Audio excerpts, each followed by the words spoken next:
സംസ്ഥാനത്ത് ശ്രദ്ധിക്കപ്പെടുന്ന ഒരുപാട് മണ്ഡലങ്ങളുണ്ട്. അതിൽ ഒരുപാട് ചർച്ചകൾ നടക്കുന്ന മണ്ഡലങ്ങളുണ്ട്. അത്ഭുതങ്ങൾ സംഭവിക്കുന്ന മണ്ഡലങ്ങളുണ്ട്. അതിൽ വളരെ പ്രധാനപ്പെട്ട ഒരു മണ്ഡലമാണ് ബേപ്പൂർ. ഇപ്രാവശ്യം ബേപ്പൂർ സംസ്ഥാന ശ്രദ്ധ വരുന്നത് മരുമോനിസം തകർത്തിരിക്കും, മരുമോനിസം ഇനി കേരളത്തിൽ പറ്റില്ല എന്ന് പറഞ്ഞുകൊണ്ട് CPM നിന്ന് ഇറങ്ങിപ്പോയ CPM-ൻ്റെ ജിഹ്വ, മലപ്പുറത്തെ സുൽത്താൻ, മലപ്പുറത്തെ മുതലാളി PV അൻവർ ബേപ്പൂരിൽ മത്സരിക്കുന്നു എന്നുള്ളതാണ് ബേപ്പൂരിനെ ദേശീയ ശ്രദ്ധയിലേക്ക് കൊണ്ടുപോകുന്നത്. ഒരു വശത്ത് മുഹമ്മദ് റിയാസ്, പൊതുമരാമത്ത് ടൂറിസം വകുപ്പ് മന്ത്രി, സാക്ഷാൽ പിണറായിയുടെ മകൾ വീണ പിണറായിയുടെ ഹസ്ബൻഡ്, സ്വന്തം ഭർത്താവ്, അദ്ദേഹമാണ് അവിടുത്തെ LDF CPM സ്ഥാനാർത്ഥി. ബേപ്പൂർ മണ്ഡലത്തിൻ്റെ ഒരു പ്രത്യേകത, ബേപ്പൂർ മണ്ഡലം ഇടതുപക്ഷത്തിന് മുൻതൂക്കമുള്ളൊരു മണ്ഡലമാണ്. മുസ്ലിംസ് ധാരാളമുണ്ട്. പക്ഷേ മുസ്ലിംസിന് അവിടെ LDF-ന് വോട്ട് ചെയ്യുന്നതിന് ബുദ്ധിമുട്ടില്ലാത്തൊരു മണ്ഡലമാണ്. പക്ഷെ അതിൽ നിന്ന് വ്യത്യസ്തമായി ബേപ്പൂരിൽ ഇപ്രാവശ്യം 3 സ്ഥാനാർത്ഥികളും വളരെ പ്രസിദ്ധരാണ്. ഒന്ന് പ്രകാശ് ബാബു, അതായത് നമ്മുടെ BJP-യുടെ വളരെ വലിയ യുവ നേതാവായിട്ടുള്ള പ്രകാശ് ബാബു. അദ്ദേഹം LLM-നാണെന്ന് തോന്നുന്നു ഫസ്റ്റ് റാങ്ക് വാങ്ങി പാസ്സായി, PhD ഒക്കെ എടുത്തു, ഗോൾഡ് മെഡലിസ്റ്റാണ്, നല്ല പ്രാസംഗികനാണ്. അതിലുപരിയായിട്ട് അദ്ദേഹം പാനലിസ്റ്റാണ്, വലിയ ആളാണ് അദ്ദേഹം. അതുകൊണ്ട് തന്നെ അദ്ദേഹം ജയിക്കാനുള്ള സാധ്യത നമുക്ക് പറയാൻ പറ്റില്ല. പക്ഷേ അങ്ങനെ ജയിക്കാൻ സാധ്യത കുറവാണ്. PV അൻവറോ അല്ലെങ്കിൽ മുഹമ്മദ് റിയാസോ. മുഹമ്മദ് റിയാസ് ആണ് അവിടെ ജയിക്കാനുള്ള സാധ്യത കൂടുതൽ കാണുന്നത്. പക്ഷേ വളരെ വലിയ മത്സരം കാഴ്ചവെക്കാൻ ആർക്ക് കഴിഞ്ഞിട്ടുണ്ട്? PV അൻവറിന് കഴിഞ്ഞിട്ടുണ്ട്. കഴിഞ്ഞ ദിവസം അവിടെ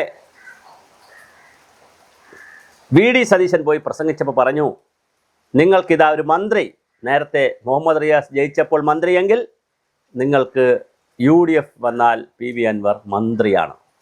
അപ്പോൾ ബേപ്പൂരുകാരുടെ ഒരു ഭാഗ്യം, LDF വന്നാൽ അവ അപ്പോഴും മന്ത്രി, UDF വന്നാലും മന്ത്രി. എന്തായാലും മുഹമ്മദ് റിയാസാണ് അവിടെ സ്ഥാനാർത്ഥി. കോഴിക്കോട് ജില്ലയിലാണ്, പ്രധാന നിയമസഭാ മണ്ഡലമാണ് ബേപ്പൂർ. കോഴിക്കോട് ലോക്സഭാ മണ്ഡലത്തിൻ്റെ ഭാഗമായിട്ട് കിടക്കുന്ന സ്ഥലമാണ്. കോഴിക്കോട് കോർപ്പറേഷനിലെ ചില ഡിവിഷനുകളും ഇതിനകത്ത് വരുന്നുണ്ട്. പിന്നെ ഫറൂഖ്, കടലുണ്ടി, രാമനാട്ടുകര തുടങ്ങിയ പ്രദേശങ്ങൾ ഉൾപ്പെടുന്ന ജനറൽ വിഭാഗത്തിലെ ഒരു മണ്ഡലമാണിത്. ഇപ്രാവശ്യം കോഴിക്കോട് നഗരസഭയിൽ, അതായത് കോർപ്പറേഷനിൽ കോൺഗ്രസ് വലിയ മുൻതൂക്കം ഉണ്ടാക്കിയിട്ടുണ്ട്. UDF അത് ഇവിടെ പ്രതിഫലിക്കുമോ എന്നുള്ളത് വളരെ പ്രധാനപ്പെട്ട ഒരു കാര്യമാണ്. ബേപ്പൂരിൽ തുറമുഖമുണ്ട്, കപ്പൽ നിർമ്മാണശാലയുണ്ട്, മത്സ്യബന്ധന കേന്ദ്രങ്ങളുണ്ട്, വളരെയധികം സാധാരണക്കാർ ജീവിക്കുന്ന ഒരു പ്രദേശമാണ്. അതുകൊണ്ട് തന്നെ ബേപ്പൂർ നിയമസഭാ മണ്ഡലം വളരെ പ്രസിദ്ധവുമാണ്. അപ്പോൾ എന്തായാലും ബേപ്പൂർ നിയമസഭാ മണ്ഡലത്തിൽ ഇപ്പോൾ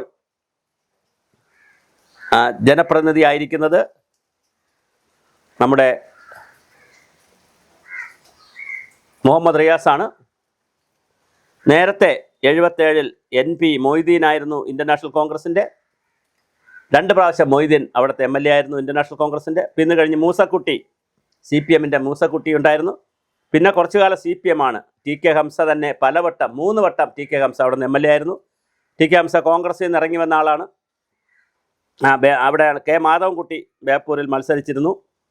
പിന്നെ അതുപോലെ തന്നെ VKC മുഹമ്മദ് കോയ അവിടെ നേരത്തെ സ്ഥാനാർത്ഥിയായിരുന്നു, അവിടെ ജയിച്ചിട്ടുണ്ട്.